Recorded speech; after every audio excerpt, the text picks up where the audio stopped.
Good morning बच्चों। पिछली class में हमने वाक्य के तीनों प्रकार अफर्मेटिव और नेगेटिव और इंट्रोगेटिव के बारे में पढ़ा था।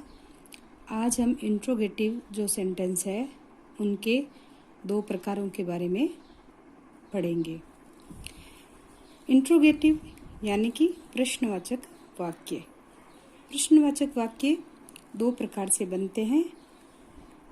एक way which start from helping verb, यानी जो कि हेल्पिंग वर्ब से प्रारंभ होते हैं। जैसे जितनी भी हेल्पिंग वर्ब होती है, डू है, डज है, is, am are, was, were, all helping verbs है ना, इनसे प्रारंभ होने वाले वाक्य। और दूसरे जो सेंटेंस होते हैं, प्रश्नवाचक वाक्य होते हैं, वो start from WH words. WH word means वे वाक्य जिनके बीच में क्वेश्चन वर्ड आते हैं, जैसे कि क्या, कैसे, कौन, कौन सा, किसे, क्यों, कब, कितना आदि। इस तरह के जो शब्द आते हैं, तो इनके वाक्य बनाते समय अपन सबसे पहले वाक्य में WH वर्ड जो होता है वो लेते हैं, फिर हेल्पिंग वर्ब आती है, फिर सब्जेक्ट, फिर वर्ब, फिर ऑब्जेक्ट और फिर जो एक्सेट्रा होता है वो आता है। इसी तरह हेल्पिंग वर्ब में जो अपन वाक्य बनाते हैं वो अपने पिछली क्लास में अपने देख ही लिए थे। हेल्पिंग वर्ब सबसे पहले लगाते हैं, फिर सब्जेक्ट, फिर वर्ब जो मेन वर्ब होती है वो, फिर ऑब्जेक्ट आता है। जैसे हेल्पिंग वर्ब वाले वाक्य का हम उदाहरण देख सकते हैं। Do you go to school, इसमें सबसे पहले क्या आ गई? हेल्पिंग वर्ब आ गई। फिर आ गया सब्जेक्ट, यू क्या है? सब्जेक्ट है। गो है वो मेन वर्ब है, और फिर गो टू स्कूल है वो ऑन फुट ऑब्जेक्ट हो गया ये। अब इसमें एक बात ध्यान रखनी है आपको कि हेल्पिंग वर्ब से बनने वाले जितने भी सेंटेंस है उनका जब हम क्वेश्चन करेंगे तो इसका आंसर हमेशा यस अथवा नो में आता है। जैसे कि मैं पूछूं, डज राम प्ले क्रिकेट, क्या राम क्रिकेट खेलता है? तो आप इसका जवाब है वो या तो यस में दोगे या नो में। जैसे मैं पूछूं डज राम प्ले क्रिकेट, तो आप कहोगे यस, राम प्ले क्रिकेट, और या फिर आप कहोगे no, Ram does not play cricket. इस तरह से ये सेंटेंस है, have you completed your work, क्या तुमने अपना कार्य पूरा कर लिया? तो आप इसका जवाब किस में दोगे कि हाँ या तो मैंने कर लिया या नहीं किया है। तो हेल्पिंग वर्ब से बनने वाले जितने भी सेंटेंस है उनका आंसर आप यस या नो में दोगे। जैसे एक और एग्जाम्पल मैं आपको बताती हूँ। Do you go to school, क्या तुम स्कूल जाते हो? तो आप कहोगे हाँ मैं स्कूल जाता हूँ, या फिर नहीं मैं स्कूल नहीं जाता हूँ। तो हेल्पिंग वर्ड से बनने वाले जितने भी वाक्य हैं उनका जवाब हमेशा यस या नो में आते हैं। और वाक्य के प्रारंभ में हमेशा क्या शब्द आता है? कौन सा शब्द आता है? क्या। तो ये हो गए हेल्पिंग वर्ब से बनने वाले शब्द। इसी तरह से मैंने एक दूसरा आपको टाइप अभी बताया था कि ऐसे शब्द जो कि किससे प्रारंभ होते हैं? WH वर्ड से प्रारंभ होने वाले शब्द बता रही हूँ मैं आपको कौन कौन से होते हैं। देखिए,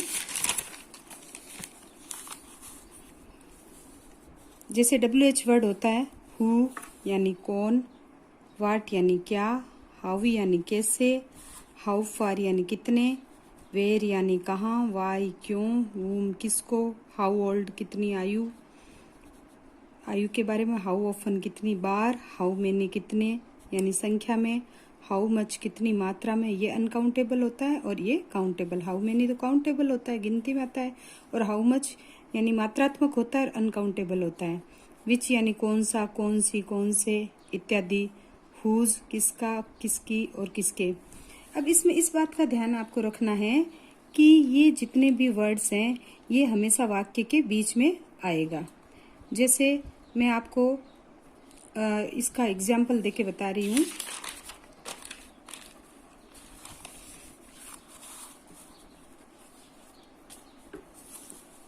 तुम क्या करते हो, तुम क्या करते हो, तो क्या यानी व्हाट, यानी ये बीच में आ गया सेंटेंस, ठीक है ना। तो इसमें सबसे पहले आप क्या लोगे, WH वर्ड लोगे, फिर हेल्पिंग वर्ब डू या डज, जिस भी टेंस की है उसमें वो लोगे, फिर सब्जेक्ट, फिर वर्ब, फिर ऑब्जेक्ट, और ये तो क्या क्या मतलब वाट। तो आप इसका सेंटेंस बनाओगे, what do you do, what do you do, तुम क्या करते हो। तो इसमें सबसे पहले क्या आ गया, WH वर्ड आ गया, तुम है तो डू लगा दिया, या डज नहीं लगाओगे आप, और यू सब्जेक्ट आ गया, और डू ये हो गई, ये डू मेन वर्ब है और ये डू है वो आपकी हेल्पिंग वर्ब है। तो इसका आप आंसर दोगे कि तुम क्या करते हो, तो तुम कहोगे मैं पढ़ता हूँ, मैं खाना खाता हूँ, या मैं जो भी है क्रिकेट खेलता हूँ, जो भी, ये आंसर आप दोगे। तो इसका हमेशा जवाब आपको फुल देना पड़ेगा। तो WH वर्ड में ऐसे शब्द बनाने पड़ेंगे आपको। इस तरह से मैं आपको इसमें कुछ सेंटेंस डाल रही हूँ, वो करने की आप कोशिश करना। जैसे सबसे पहले है, वह स्कूल कब जाता है, इसका बना के देखना आप, है ना। पीछे सेंटेंस भी वो कब यानी व्हेन। दूसरा है, वे वहाँ क्यों जाते हैं, हम क्रिकेट क्यों खेलते हैं, खाना कौन बनाता है, खाना कौन कौन बनाते हैं, वह किसे पढ़ाता है, या वह किससे पढ़ता है, वह किसे पढ़ाता है, ये भी बना सकते हो। ये तो हो गए आपके WH वर्ड के वाक्य। और हेल्पिंग वर्ब से बनने वाले वाक्यों में मैंने आपको बताया था, सबसे पहले हेल्पिंग वर्ब, फिर सब्जेक्ट, फिर मेन वर्ब और ऑब्जेक्ट, ये आप प्रयोग करोगे। जैसे क्या आप रोजाना मंदिर जाते हैं, तो आप जवाब दोगे हाँ मैं रोजाना मंदिर जाता हूँ, यस या नो में आंसर आएंगे तो वो आपको पता चल जाएगा। तो आप इसका सेंटेंस क्या बनाओगे, क्योंकि क्या सबसे पहले आ गया, प्रारंभ में आ गया, इसलिए ये हेल्पिंग वर्ब से बनेगा। Do you go to temple daily, ठीक है। दूसरा है, क्या वह यहाँ आता है, ठीक है। ये वाक्य भी बना के देखना आप। और एक वाक्य और बना के देखना, क्या तुम रोजाना पढ़ते हो, क्या तुम रोजाना पढ़ते हो। इस तरह से ये इंट्रोगेटिव सेंटेंसेस है जिनको आप बना के देख सकते हो और इनकी प्रैक्टिस कर सकते हो। और कमेंट बॉक्स में अगर आपको समझ में नहीं आए तो भी आप मेरे से पूछ सकते हो। आज की अपनी क्लास यही है। थैंक्स।